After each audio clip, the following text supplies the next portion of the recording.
ನಾವು ಕದ್ದು ಮುಚ್ಚಿ ಇಲ್ಲೇ ನಿಲ್ಲೋಣ, ಅವನೀಗ ಬರ್ತಾನೆ. ಅದರ ಮಾತು ಕೇಳಿ ಎಲ್ಲರೂ ಗೂಡಿನ ಮೇಲೆ ಇರುವ ಬೇರೆ ಕೊಂಬಿನ ಮೇಲೆ ಕುತ್ಕೊಂಡಿರುತ್ತೆ.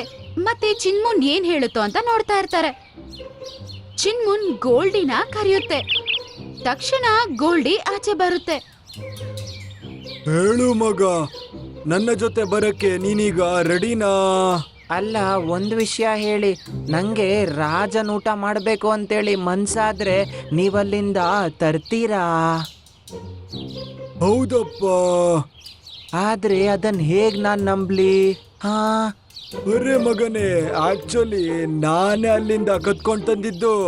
ಮತ್ತೆ ಆ ಟೀನೂರ್ ಮೇಲೆ ಹಾಕ್ಬಿಟ್ಟೆ ನಾನು, ಯಾಕಂದ್ರೆ ನಾನಿನ್ನ ಕರ್ಕೊಂಡೋಗ್ಬೇಕಿತ್ತು. ಈ ಚಿಕ್ಕ ಗೂಡಲ್ಲಿರೋದ್ ನೋಡಿ ನಂಗೆ ತುಂಬಾ ಬೇಜಾರಾಗುತ್ತೆ ಗೊತ್ತಾ. ಆ ಮಾತು ಕೇಳಿ ಮೇಲೆ ಕುತ್ಕೊಂಡಿರುವ ಗಿಳಿರಾಜಗೆ ತುಂಬಾನೇ ಕೋಪ ಬರುತ್ತೆ. ಮತ್ತೆ ಎಲ್ಲಾ ಪಕ್ಷಿಗಳು ಕೆಳಗಡೆ ಇರುವ ಕೊಂಬಿನ ಮೇಲೆ ಬರುತ್ತೆ. ಅದನ್ನ ನೋಡಿ ಗೋಲ್ಡಿ ಭಯ ಪಡುತ್ತೆ. ಗಿಳಿ ಮಹಾರಾಜ, ನೀವಾ?